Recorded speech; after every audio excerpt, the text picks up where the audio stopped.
There's something that is, how do I put this? There's something that people say that if they say it, this is a very complex way of saying this, that is, if you hear someone say this, you know that they don't understand nutrition, they know nothing about diet, nutrition and all that stuff. And that is, if they ever use the word protein, you can almost guarantee that person knows nothing about nutrition if they use the word protein. And you might say that's a bit extreme, but the only time people ever use protein is when they're trying to talk about the idea that they're eating protein, like to build muscle, to build their body up, to try and, I don't know, grow their beard or something or whatever. So they're wrong, right? They're always wrong. And it's frustrating when you hear people talk about, I eat this for protein, I need to add some, I can't do that fruit diet, I need to add in some sprouted grains and beans for protein. Like, they know nothing. So be aware of that. When people use phrases like that, they don't understand this stuff. They don't get it. They're not going to succeed at it. They're going to change and flip-flop because they don't have a fundamental understanding of this diet and lifestyle. And the way to get a fundamental understanding is not necessarily to take in more information, but to get rid of all the nonsense that you've been fed all your life that's built up in your mind and made you believe certain things about diet. And one of those is that protein is so essential, and it helps your body build or whatever. You need protein from meat. You need to drink milk for protein. You need to eat eggs for protein. Eggs are a perfect source of protein. Rubbish. All of this is garbage. None of these are a good source of protein. You can't have a good source of protein that causes disease. That's not a good source. That is the worst source. That's a terrible source of protein. This is high in protein, but it causes disease.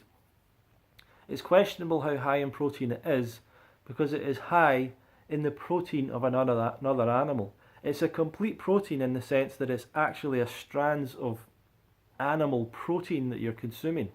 That's not what our body needs. Our body requires amino acids to create human protein. We need human protein.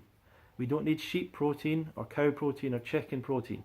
We need human protein. In fact, you need your own protein. So I need Ronnie protein or whatever for my skin. My particular skin, the colour of it and everything else, my particular hair, my particular eyes, and whatever. You need your own protein.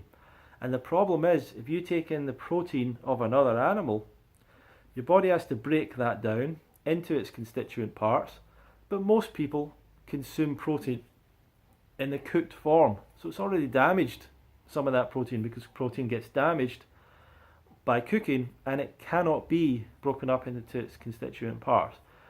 So there'll only be a certain amount of that protein left over after the damage of the cooking has been caused, and then your body has to put a lot of energy into breaking it up, and then it takes those constituent parts, uses them, hopefully, to create protein. There's a lot of interesting things about protein. The first thing, human breast milk. So when a baby is born, that's your fastest growth spurt in your life. It's when you're a baby. Human breast milk, which babies live on exclusively for the first 6 months, sometimes of their life, sometimes longer. Human breast milk is the lowest of all the animal milks that have been studied. Human breast milk has the lowest amount of protein. Of all the milks of animals that have ever been studied, human breast milk has the lowest amount of protein. The lowest amount of protein. Just think about that. Let me say that one more time just in case you've failed to pick that up. Human breast milk has the lowest amount of protein of any animal ever studied. Of any animal. Of any animal. The lowest amount. That's for a baby that's going to grow, double its size. And it's funny because people say to me, yeah, but that's because it's when you're a baby, but when you're an adult you need more. There's people who do the nature cure thing, they talk about that. Rubbish. You actually need less as an adult because you're not doubling your body size. And we also recycle protein. So the protein that you have gets recycled. It's a very efficient system. Here's something about muscle building. You know, people talk about muscle building and muscle building related to protein, and they think, oh, I lost protein and I changed to this diet and I've not got my protein. Your body is incredibly efficient at holding on to muscle. It's incredibly efficient at holding on to its muscle. So when you change your diet of any type, or even do a fast or whatever, you're not losing your muscle. You're not losing your muscle. When you see someone do a fast and they get skinny, they're not losing their muscle. They're losing fat and they're losing water primarily. But over the course of a year, you're not going to be able to lose a lot of muscle. If you've built muscle, you're not going to be able to lose a lot of that regardless of what you do. It doesn't just all disappear. Now, if you stop training, it's not going to be as strong. The muscles aren't going to work as well. They're not going to be as efficient and all that kind of stuff. But that doesn't mean you've lost the muscle. That doesn't mean it's disappeared somewhere. And most people, they lose weight and they thought they were just, it was all muscle, and it wasn't. It was fat and it was water. When you start to lose all that, they realize their muscles aren't as big as they thought they were. And for some people, that's something they can't deal with, and they go back to bad diets, because the bad diets give them that fat look, which is, I guess is what they want or whatever. So we've seen that a lot. So these are other mistakes about protein and about all that stuff. The Olympic Committee said that no athlete requires more proportion of protein. We don't require more proportion of protein to build muscle. We need more calories in general. We don't need more anything, because when you exercise, it's sugar that's getting used up. You're not destroying your protein. You're not eating into your protein reserves. You're eating into your sugar reserves, and it's that needs to be replaced with simple carbohydrates like fruit. So when people talk about protein, they don't understand any of these things. They don't get these things. They don't get it. They think that protein is really essential. Why? Because about 150, 200 years ago, the marketing of protein products started. And it's about 150 years ago. There's a guy, I can't remember his name. You can look, he's on Wikipedia, I think. And this is a guy who was the first person to market and sell the idea that you have to eat protein to build muscle. That protein is related to building muscle and getting strong and all that stuff. It's just marketing, it's not scientific information. It's been proven to not be correct, what he was saying.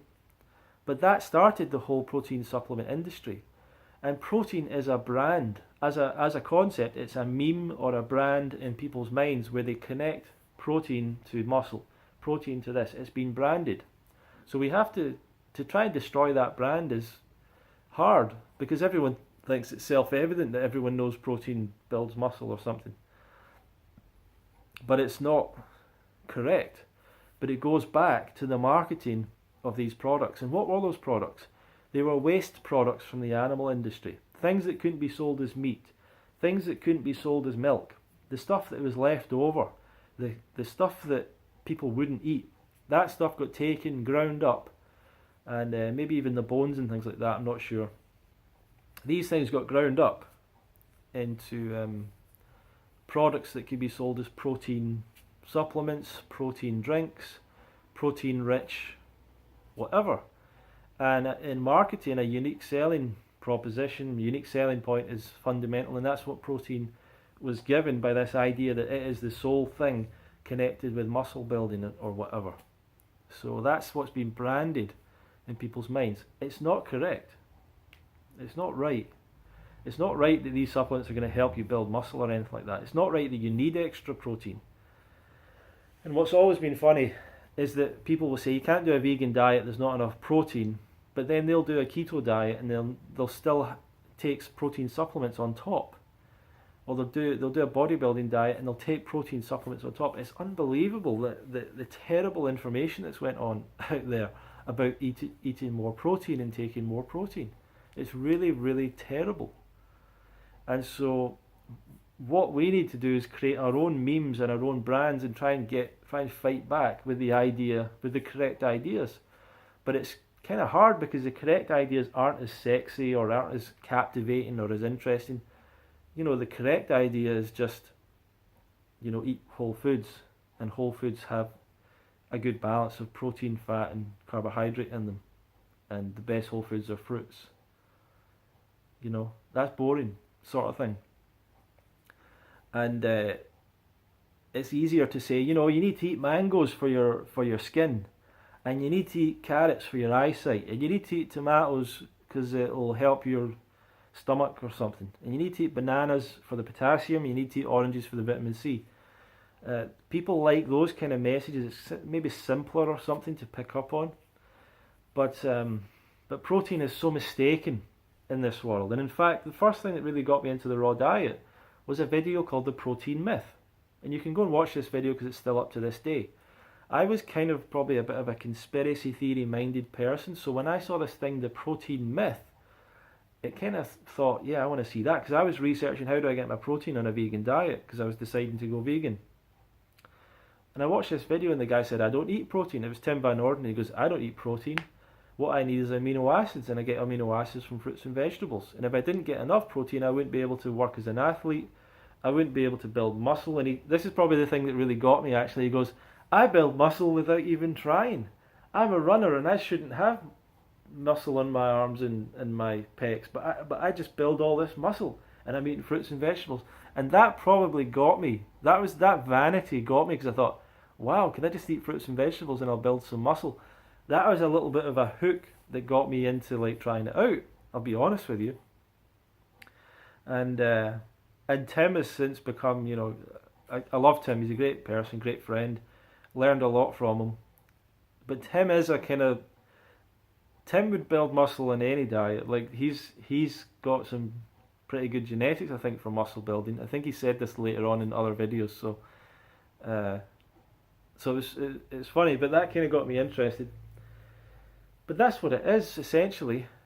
Animals should eat the foods that they're best designed for. Those foods have the macronutrients we require in the proportion that we require, as long as we eat enough calories. And it's really as simple as that. We don't need to get too deep into this. We need to keep ourselves motivated and interested in, you know, to do it, because we have to give up habits, and that's the hard part of it, really. The results should spur you on, but it can take time as well. You might have a lot of, you know, recovery. You might go through time of fatigue. You might not do the diet quite right, and you have bad effects from it. You might get a lot of fears and worries. You feel strange things happening in your body, and you get worried about it. And that's the difficulty of it all. But if you hear someone say that phrase, I'm eating this for protein, you need to eat that for protein, where do you get your protein? You can be rest assured they don't understand. They don't really know nutrition. They don't really understand how to eat a healthy diet. They don't really understand what protein is, or how it's made, or what its function is. They don't understand these things. They've been sold probably misinformation. Potentially they're eating protein supplements, even though they're asking you where you get your protein, but they're taking protein supplements. I've never taken a protein supplement, you know, not in this diet. I don't eat nuts for protein. I don't eat seeds to get extra protein. None of that. You get your protein from fruits and vegetables. You get your protein from fruit, just in case you think, oh, it's the vegetables. No, you get protein from fruit. Just like human babies get protein from breast milk, which is the lowest breast milk, lowest protein in breast milk, lowest breast milk in protein. You know what I'm saying. So thanks a lot for watching. Hope this has cleared up some ideas about protein for you. Maybe I'll do a little series of different videos, basically saying the same thing. Okay, right. So if you're interested in learning more about this diet and lifestyle, I've got a book called The 11 Principles of Raw Vegan Success. In the description, you can get it below. That'll add you onto my newsletter as well. You can opt out of that anytime you like.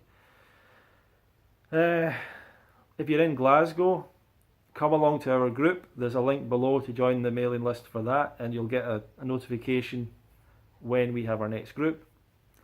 And if you want to come to an event to basically learn this whole lifestyle, meet loads of people, have a good fun time. UK Fruit Fest is open and ready for you, and the 21st to the 28th of July 2019, Croft Farm Water Park, Tewkesbury, Gloucestershire. I hope to see you there, and we'll see you there, and it's going to be a really, really fun time, and that's good. Thanks for watching. Comment below, share the video, and let me know what I can do to help you out. If you've got any questions or whatever, ask me below. Thank you very much.